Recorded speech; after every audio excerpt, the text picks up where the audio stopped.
오늘 읽은 말씀을 가지고 너희는 내게 들을지어다. 하늘을 무겁게 벼는 이제 송년주일 예배를 드린 우리 하나님께서 주시는 음성이 있다면 너희는 내게 들을지어다. 오늘 우리는 코로나 때문에 사실 코로나가 무섭기보다는요, 세상 사람들의 소리가 더 무서웠어요. 정부가 무서웠고 언론이 무서웠고 안 믿는 사람들이 함부로 툭툭 던지는 말이 우리를 주눅들게 만든 것이 사실입니다. 그래서 우리가 마음 졸이며 위축된 삶을 사는 것이 사실입니다. 하나님께서 우리에게 이렇게 말씀하십니다.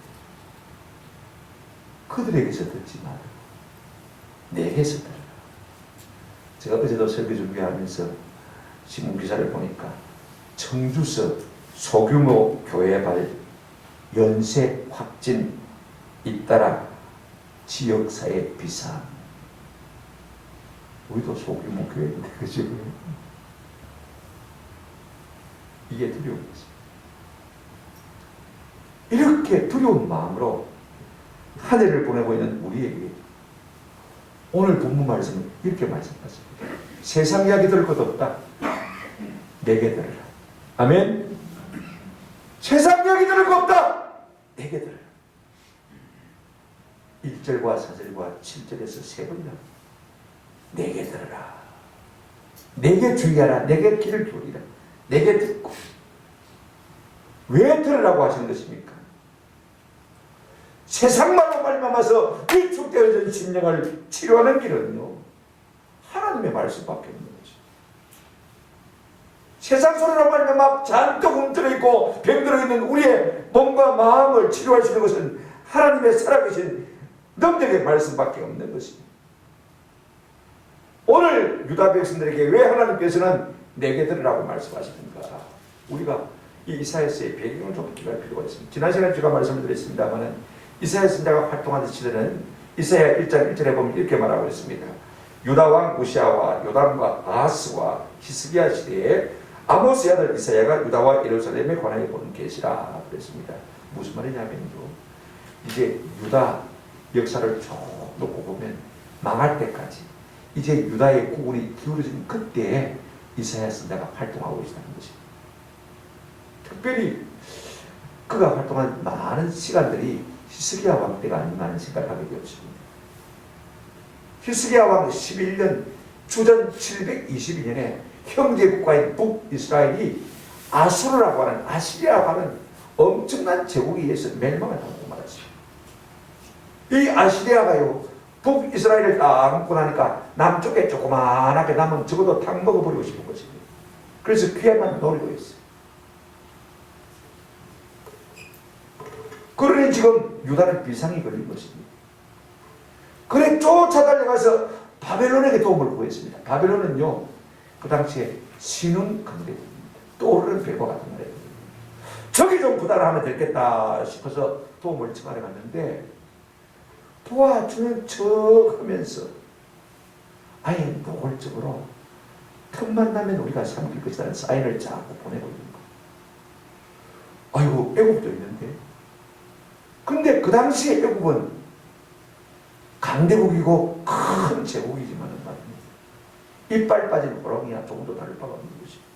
그러니요, 이 남유다가 어디 가서 도움을 받을 데가 없는 거예요. 이것이 외적인 한 상황인 것이죠.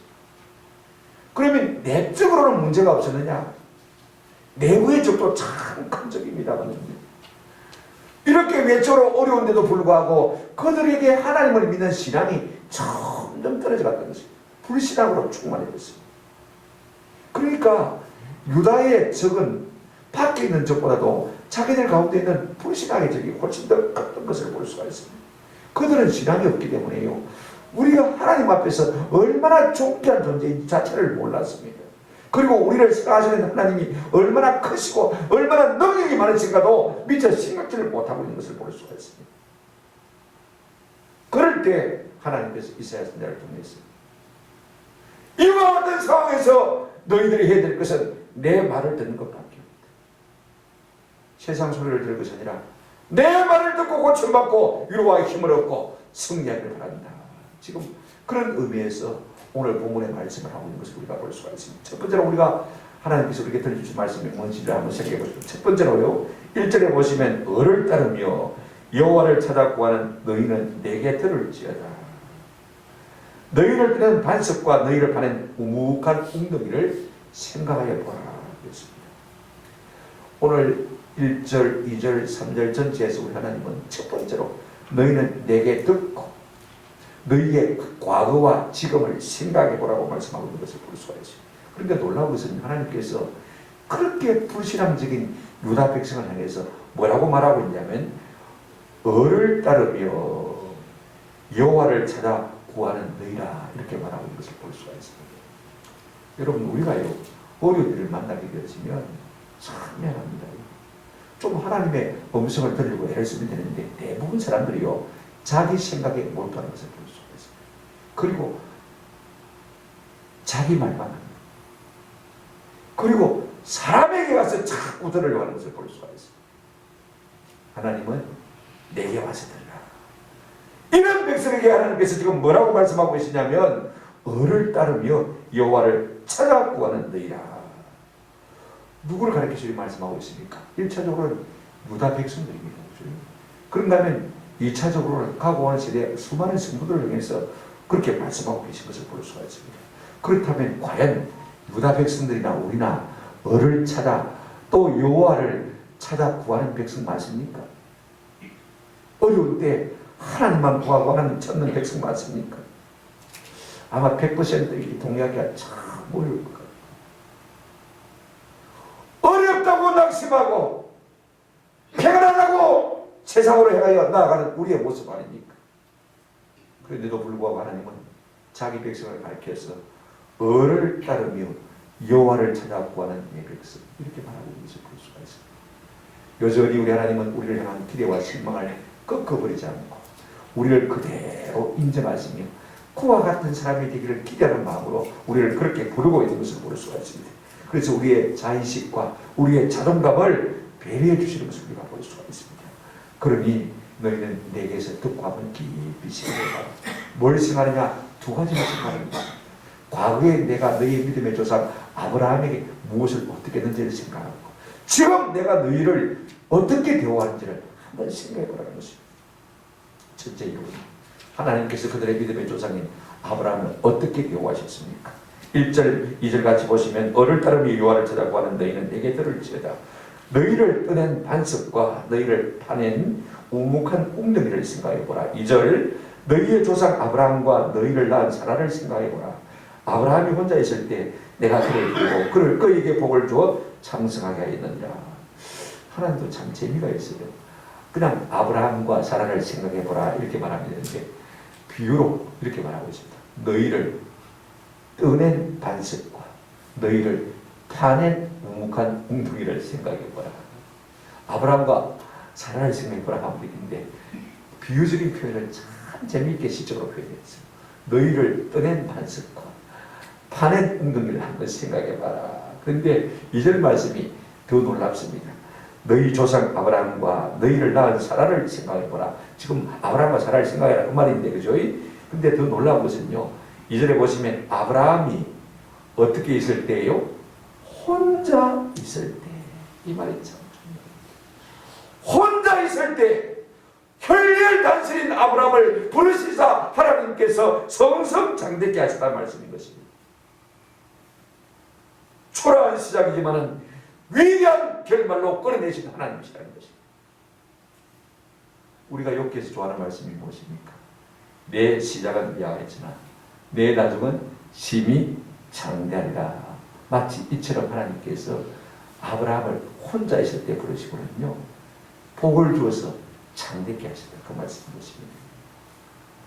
저는요 어떤 개척교회 목사님이 딸랑 자기 식구만 놓고 교회를 개척하는 목사님인데 이 말씀을 읽고는 펑펑 울었다는 글을 읽고는 저도 마음이 물컹하더라고요.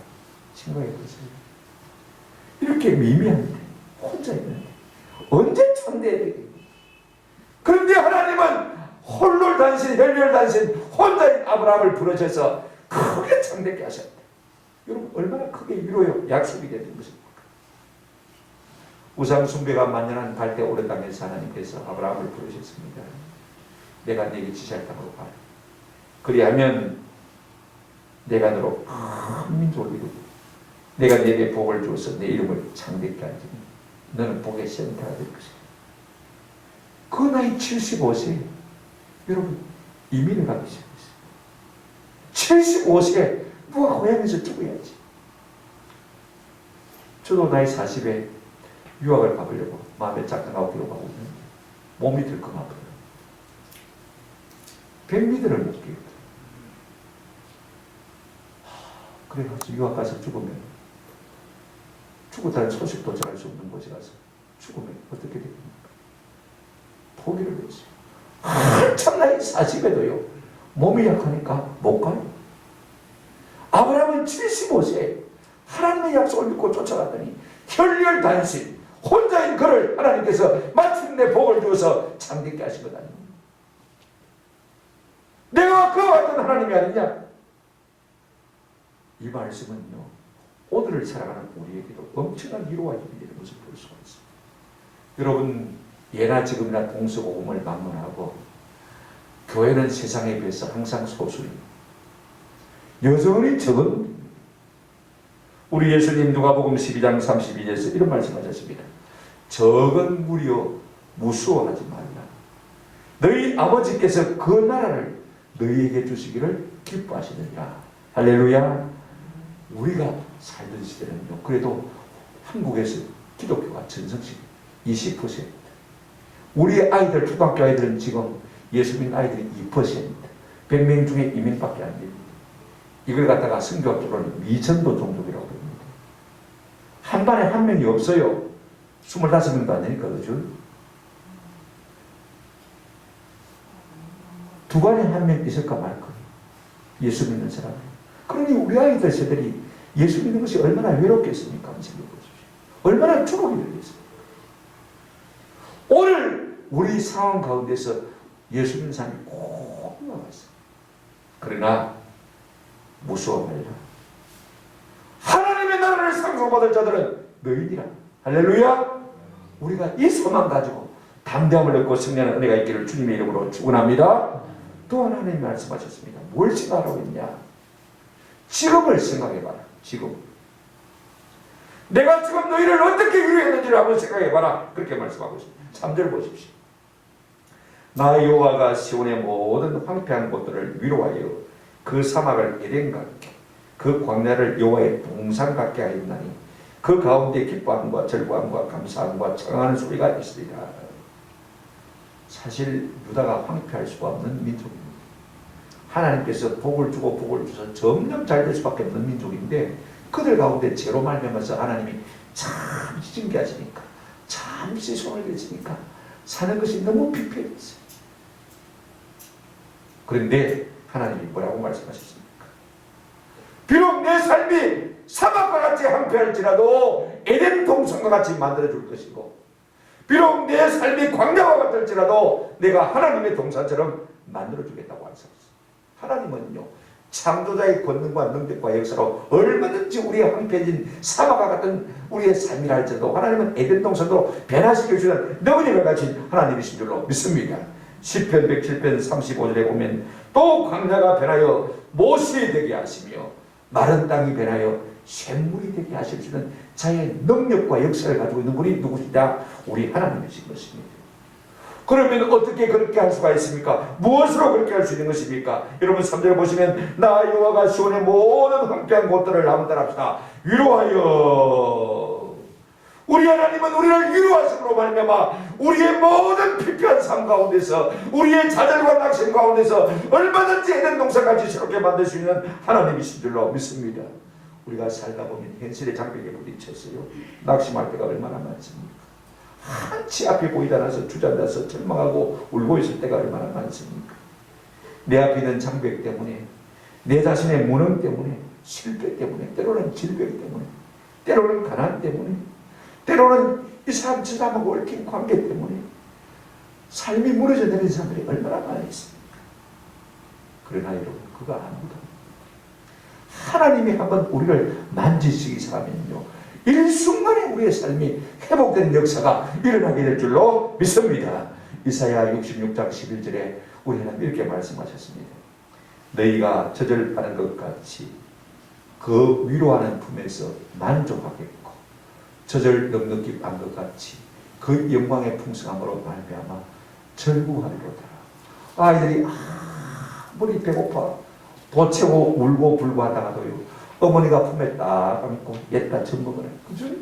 그래서 아이들이 엄마 품에 안겨서 저절 실컷 먹고 다니면 평온해서 언제 울었냐 싶게 새근새근 엄마 품에서 잠드는 모습을 볼 수가 있습니다. 그렇습니다.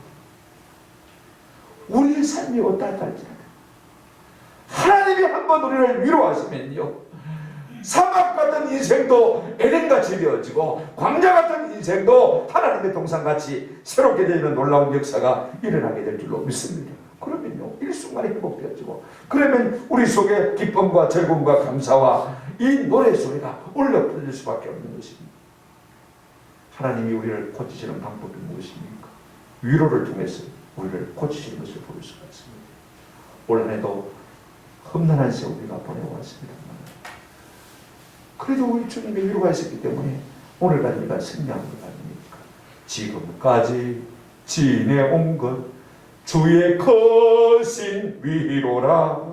한이 없는 주의 위로 어찌 이루 말하랴. 은혜도 사람도 다 위로인 것을 볼 수가 있습니다. 그러므로 우리는 종종 역사 여행을 하라는 말이 아닙니다. 역사 공부를 하라는 말이 아닙니다. 지난 시간에 또 지금도 하나님이 우리를 어떻게 인도하고 계신지를 한번 곰곰이 깊이 생각해 보라는 것입니다. 을을 따르며 여호와를 찾아구하는 우리의 신분에 맞게 한번 하나님을 찾아보고 세상 소리에 크게 귀를 기울이지 말고 하나님의 음성을 한번 들어보라는 것입니다. 그래서 하나님이 우리에게 베푸시는 위로가 어떤 것인지를 한번 깨달아내라는 것입니다. 그럴 때 우리가 힘을 얻고 넉넉히 승리하는 역사가 우리의 삶 가운데 일어나게 될 줄로 믿습니다.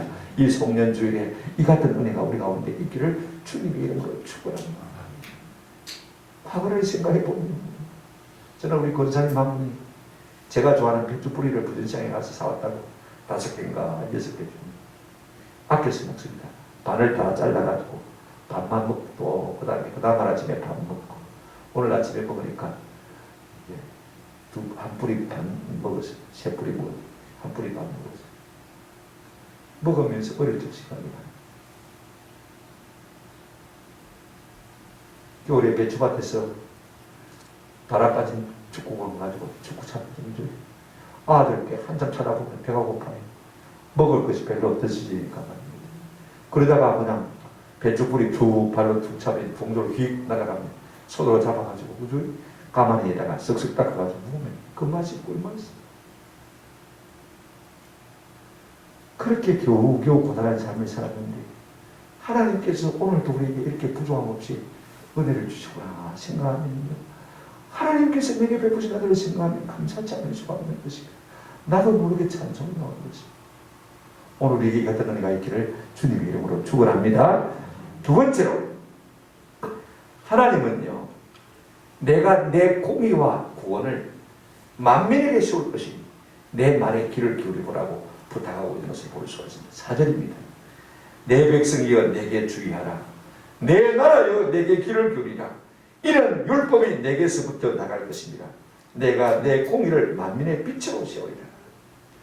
여러분, 하나님께서요, 지금 유다 백성을 가리켜서 내 나라, 내 백성이라고 그렇게 말씀하신 것을 볼 수가 있습니다. 이게 내라는 말이 참 중요합니다. 나의 소유된 나라요, 나의 소유된 백성이라고 말씀드렸습니다. 하나님께서 언제부터 이스라엘 백성을 그렇게 하시기로 작정하셨습니까? 이스라엘 백성들을 애굽에서 끄집어내실 때부터, 시내산에서 언약을 맺으실 때부터 너희가 내 말을 듣고 순종하면 너희는 내 백성이 되고 나는 너희 하나님이 될 것이라, 그렇게 언약을 맺으신 것을 우리가 볼 수가 있습니다. 그 당시에 유일한 교회가 유다나라 아닙니까? 그죠? 그 유다나라를 가리켜서 너희는 내 나라, 내 백성이라 그렇게 말하고 있습니다. 귀를 기울이라. 오늘도 하나님은 자기 백성을 향해서 이렇게 부르고 계십니다. 베드로전서 2장 9절에 보시면 오직 너희는 택하신 족속이요 왕같은 제사장들이요 거룩한 나라요 그의 소유된 백성. 오늘 우리는 하나님의 소유된 백성인 줄로 믿습니다. 그러므로 수인의 어떤 일국들이 세상의 어떤 권세가 우리를 위협하고 압박하고 있다 할지라도 하나님의 소유이기 때문에 하나님이 하나님의 방법으로 내 공의와 내 구원으로 너희를 돕겠다라고 말씀하고 계신 것을 볼 수가 있습니다. 하나님은 어떤 분이냐면요, 공의와 구원으로 세상을 다스리는 분입니다. 4절 5절 보시기 바랍니다. 내 백성이여 내게 주의하라. 내 나라여 내게 귀를 기울이라. 이는 율법이 내게서부터 나갈 것입니다. 내가 내 공의를 만민의 빛으로 세우리라. 내 공의가 가깝고 내 구원이 나가선즉 내 팔이 만민을 심판하리니 섬들이 나를 악마하여 내 팔에 의지하리라. 율법이 내게서부터 나갈 것이다 라고 말씀하시면서 그 율법의 특징을 두 가지로 말하고 있습니다. 한번 따라합시다. 공의와 구원. 율법을 우리가 자꾸 해라 하지 말라. 거추장스럽고 불필요한 어떤 법규, 규범으로 생각하면요, 참 부담스러워요. 그런데 율법은요, 하나님의 성품이 어떤가를 나타내 주는 것을 기억할 필요가 있습니다. 하나님의 성품은 율법을 통해서 나타나는데 그 하나님의 성품이 어떻게 나타나냐면 한번 따라합시다. 공의와 구원. 공의와 구원. 이걸 시작적인 표현으로 말하면 요한이 그런 표현을 했습니다. 요한이 그런 표현을 했습니다. 우리가 독생자의 영광을 보니 한번 따라합시다. 은혜와 진리가 충만하더라. 무슨 말이냐면 하나님은 무작정 우리를 오다사하지 않습니다. 무작정 사랑하지 않습니다. 사랑하시지만 무작정 사랑하시는 게 아니라 바르게 진리로 우리를 양육하시는 겁니다. 맞습니까? 그러나 우리 하나님이 진리로만 우리를 엄하게 다스리는 분은 아닙니다. 뭐도 있습니까? 은혜도 베푸시는 것을 우리가 기억할 필요가 있습니다. 여러분, 옛날에 자매들은요, 딸들은 아버지가 굉장히 무서웠어요. 근데 어떤 우리 기독교인 강주 시민이 내가 쓴 글을 읽어보니까 자기 아버지가 참 엄했어요. 딸들은 아버지한테 말 한 번 못 붙여봤대요. 아버지가 공무원이니까. 어머니를 통해서 아버지에게 말하고 어머니를 통해서 아버지를 통해 용돈을 받았네요. 그래 이제 광주 시내에 자기 삼남매가 유학을 하는데 마침 광주 사태가 터진 거. 전화가 다 끊겨버리고 지방에 있는 자기 아버지 엄마하고 연락이 안 되는 거죠. 아버지 엄마도 소문을 들어서 아이들이 걱정이 되지만 연락이 안 되는 거. 얼마나 답답하겠어 한번 생각해 보십시오. 자식들은 엄마 아빠가 우리를 걱정할까 싶어서 걱정이 되어지고 그 다음에 엄마 아빠는 이 아이들이 죽었는지 살았는지 모르니까 그저 걱정이 될 것이에요. 그 아버지가요 공무원인데 좋은 사람, 농사 짓는 사람 옷을 입고 흐름하게 입고 야구를 입으면 강주 시내에 통과를 못하니까 그 다음에 좋은 사람인 것처럼 행세하면서 그래서 이틀길을 걸어가죠. 그래가지고 시내 자취방을 찾아왔더라고요. 전화가 안 되니까 사람인지 죽었는지 궁금하니까. 그래 이 딸아이가 수도가에서 난리를 하고 있다. 계세요 하고 사례문을 열고 들어오는 목소리를 내니까 아버지인 거예요. 아버지가 들어서면서 날과 똑같은 눈물을 뚝 흘리면서 야야 살아있었나? 야야 살아있었나? 그런다. 그때 아버지 사랑을 처음 느꼈대. 그렇게만 엄하는 아버지가 그 속에 깊은 강 같은 사랑이 있다는 사실을 그럼 깨달았다. 우리 아버지가 우리를 이렇게 사랑하시고 그렇게 공무원으로 말씀하게 빈틈없이 살아가는 아버지가 흐름한 농부의 옷을 입고 사람의 눈을 피했으면 그 먼 거리를 그렇게 걸어서 탁 들어서면서 야야 살아있다. 우물가에 앉아서 빨래라는 그 딸을 보고는 그냥 달구동마다 눈물을 흘릴 순간에 그 마음이 그렇게 녹아지더라는 것이. 우리 하나님의 사랑이 꼭 그와 같은 사랑인 줄로 믿습니다. 엄하기만 한 사랑이 아닙니다. 무조건 사랑하기만 사랑해야 합니다. 진리도 있습니다. 하나님은요 이런 방식으로 우리를 다스리고 세상을 다스리는 것을 볼 수가 있습니다. 그러므로 하나님의 성격의 양면은 공의와 구원입니다. 그런데 하나님이 자기 백성을 구원하실 때는 어떻게 하십니까?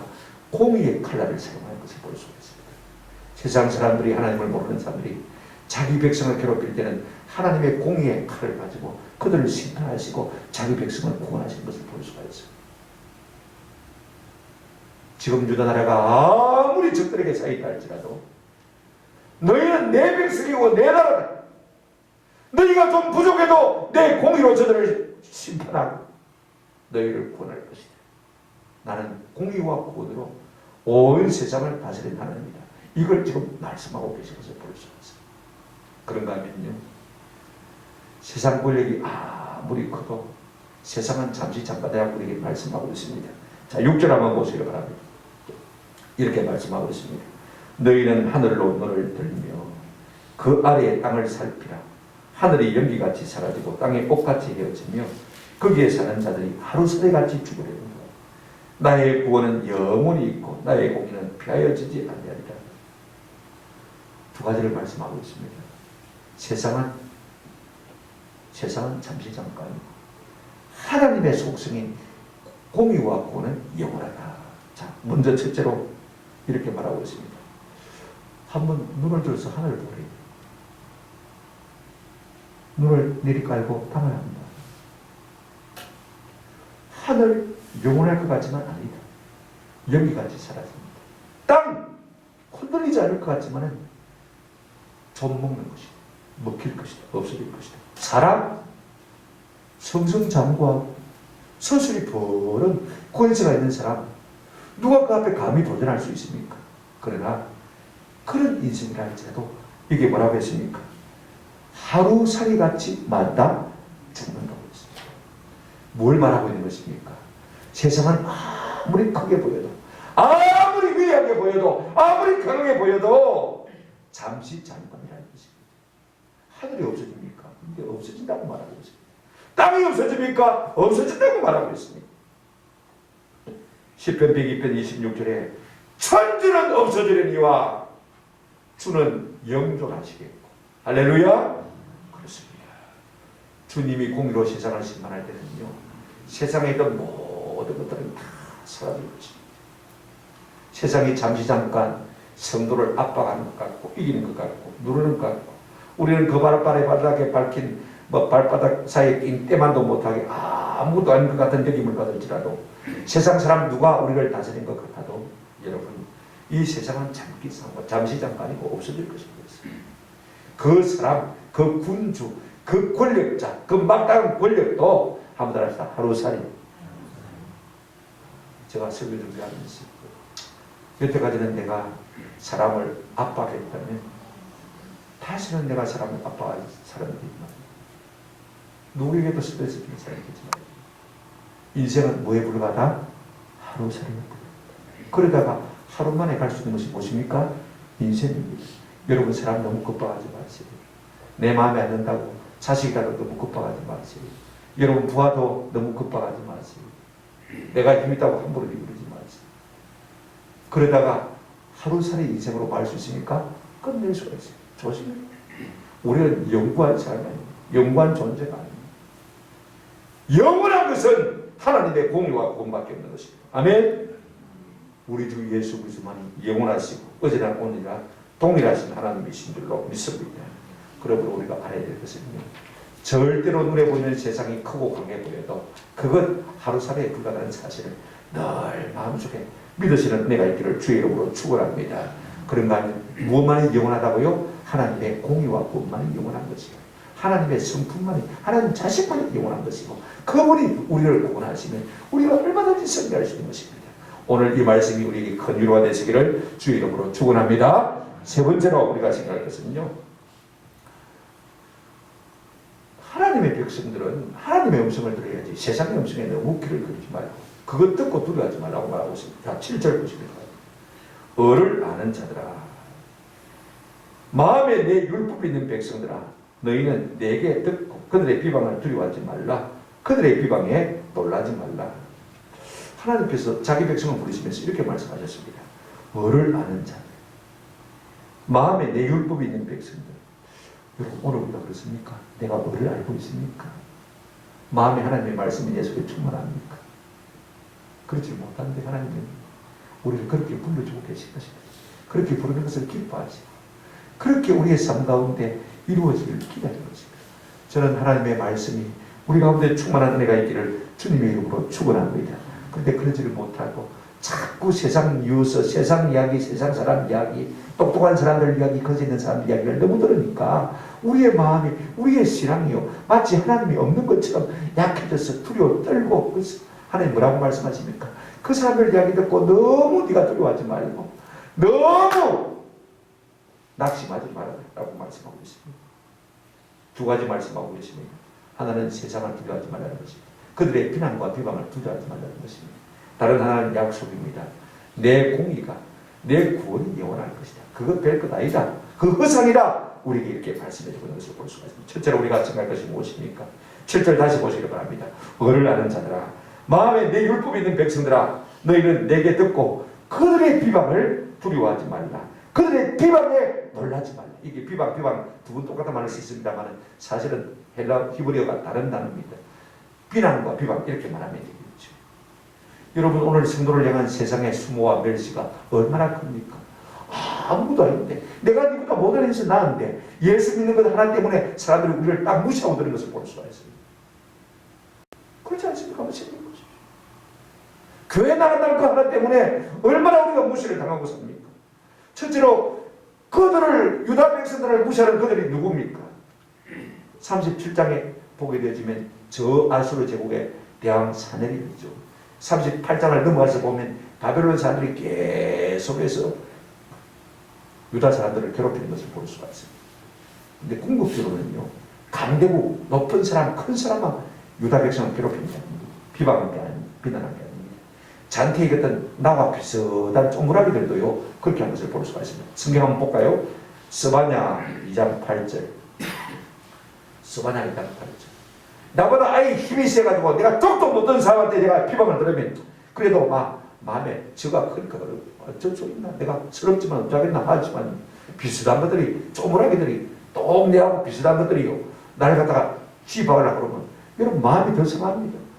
이렇게 말하고 있습니다. 내가 모압의 비방과 암몬 자손이 조롱하는 말을 들었나니, 지금 내가라는 것은 하나님입니다. 근데 이 모압과 암몬 사람들은 말입니다, 이스라엘하고 비슷한 사람입니다. 싸우면 이스라엘이 이길 때가 더 많았습니다. 그런 사람들인데 이 모압과 암몬이 이스라엘 백성들, 유다 백성을 비방한 것입니다. 근데 하나님께서 내가 그들이 조롱하는 말을 들었다고 했습니다. 그들이 내 백성을 비방하고 자기들의 경계에 대하여 교만하였습니다.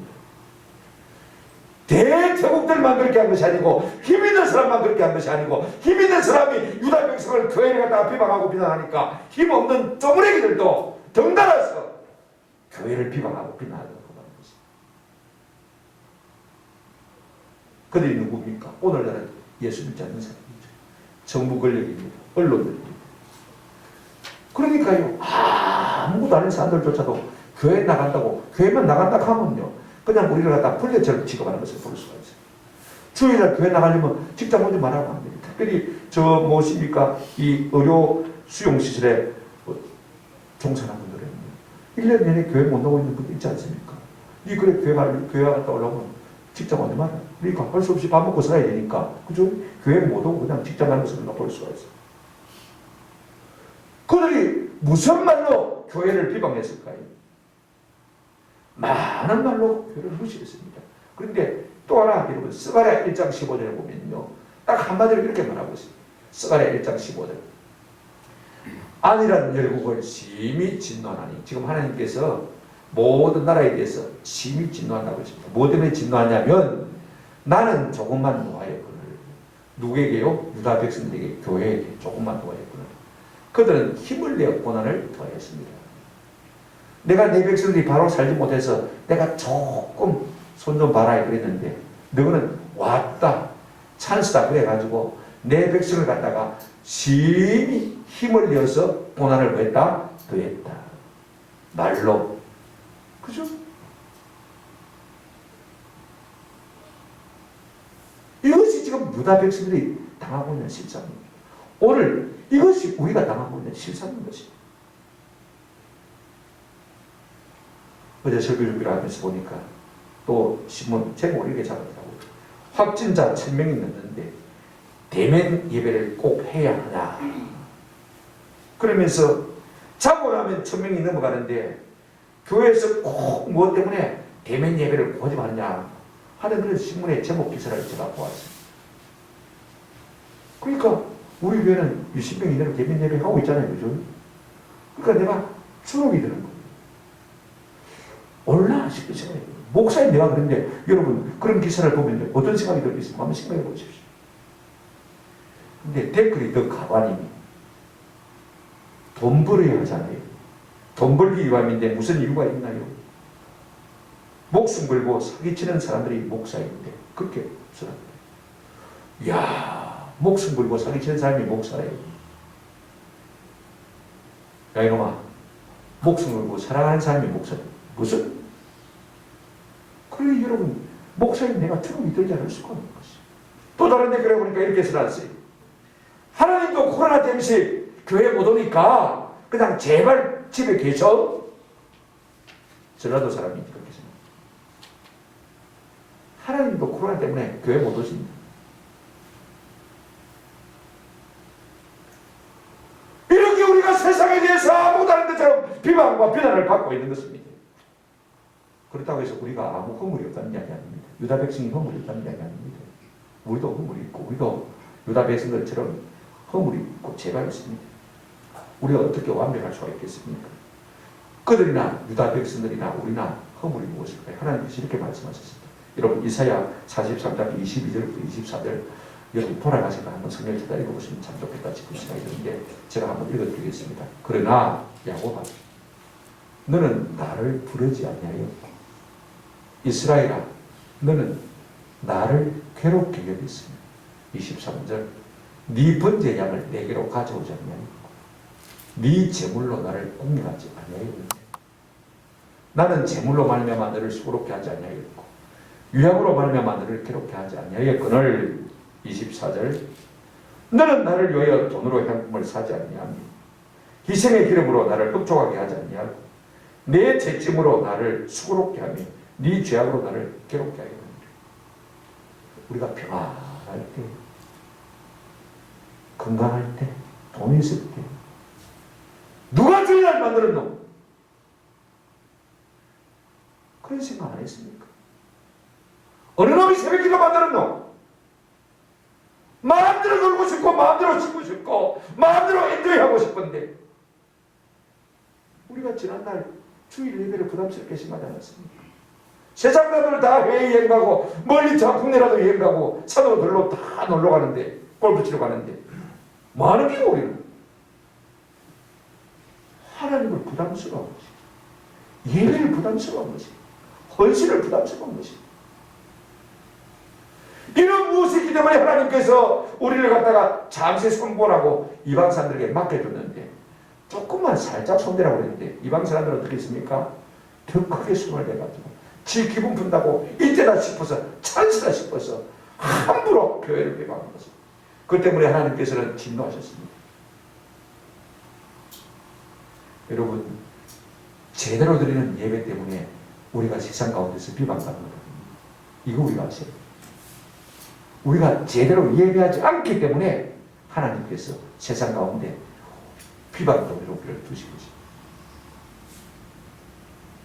우리가 코로나 시국에 예배를 멈춰야 된다고요? 아닙니다.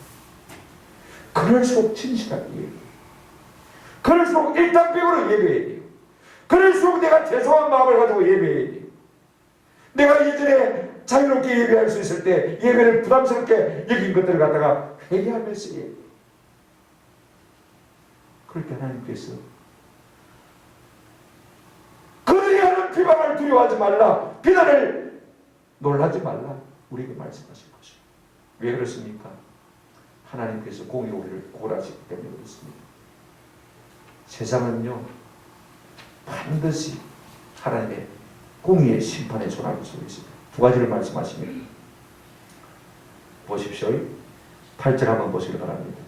옥같이 조민이 그들을 먹을 것이며 양털같이 존벌레가 그들을 먹을 것이며 세상에 똑똑한 사람들, 권세 있는 사람들, 힘 있는 사람들, 함부로 입을 놀리는 사람들, 그들이 영원히 그렇게 할 것 같지만 그렇지 않다고 했습니다.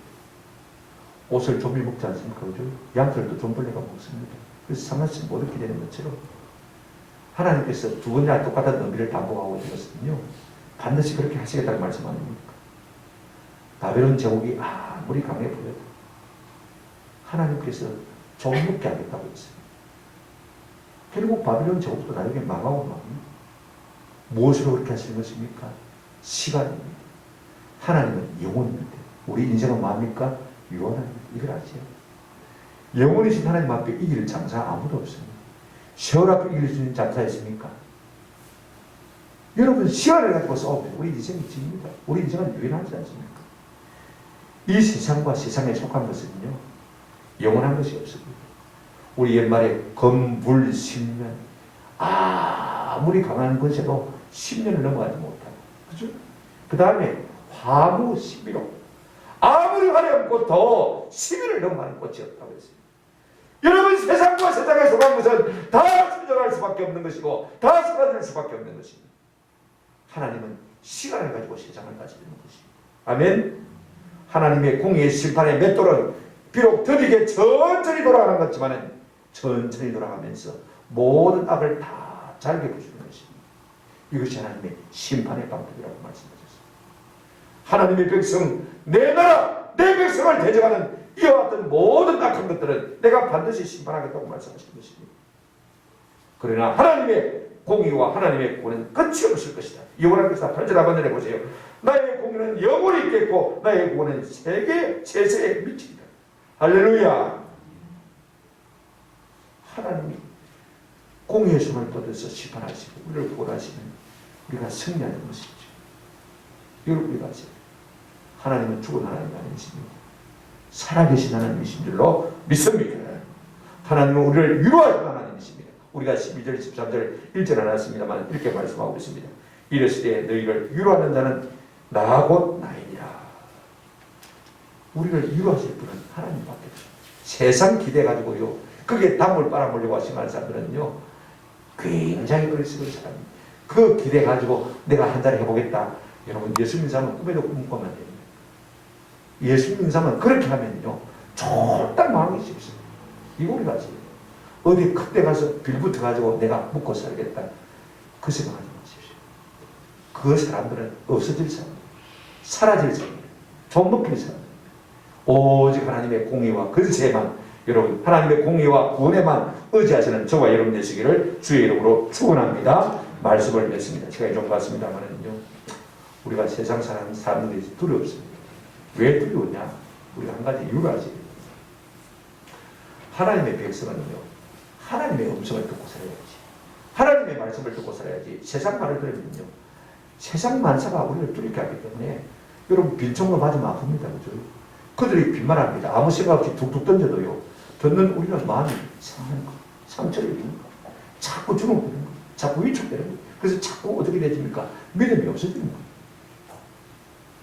이게 중요합니다. 그럴수록 우리는 TV 끄고 신문 닫고 SNS 닫고 기도하고 말씀 이런 시간 많이 가져야 돼요. 그래서 오늘 보면 이렇게 말하고 있습니다. 너희는 내게 들어라. 내게 주의하라. 내게 주목해라. 내게 들어라.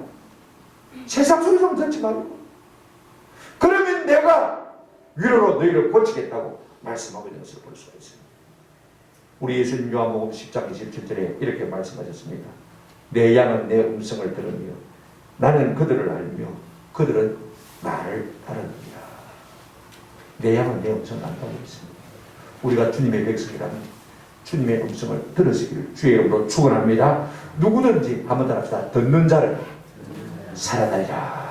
하나님의 말씀을 제대로 듣기만 하면 우리의 심령에 불이 붙고 사는 역사가 일어나게 될 줄로 믿습니다. 우리가 좀 비록 부족해도 하나님은 여전히 우리를 향해서 을을 따르는 사람, 여호와를 구하는 자라고 말씀하고 계십니다. 내가 좀 부족해도 너희는 내 나라, 내 백성이라고 말씀하고 있습니다. 우리가 남가지가 부족하지만 을을 아는 자는 마음에 율법이 있는 자라고 말씀하고 있습니다. 세상에 아무리 크게 보여도 그거 없어질 것이다. 그거 사라질 것이다. 하늘이 영원할 것 같지만, 땅이 영원할 것 같지만 그거 아니다. 다 죽는 것이다. 내 공의와 구원만이 영원할 것이다. 내 구원만이 너희와 함께할 것이다. 할렐루야. 이 말씀이 세상 끝날까지 우리에게 위로가 되고 힘이 되어서 승리하는 저와 여러분 되시기를 주님의 이름으로 축원합니다. 아멘.